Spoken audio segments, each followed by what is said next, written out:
How to recover a deleted board on Pinterest.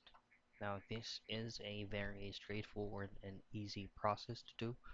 So, for you to be able to do this method, just simply access your Pinterest account.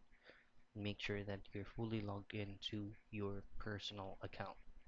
Now, I'd like to show you on a specific days when you can still restore or recover your deleted board. So this is going to be your home dashboard, and then just head directly to your user profile at the lower right portion of your screen. Now, if you change from pins to boards, and we'll try to delete an existing board that what we have right now. So just press and hold in it and go to edit. Now, if you scroll all the way down, as you can see from actions below, you have 7 days to restore a deleted board.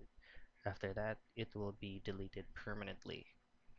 So you can still recover any boards that you have already deleted as long as it is within 7 days restoration. And that's it. That's how you recover a deleted board on Pinterest.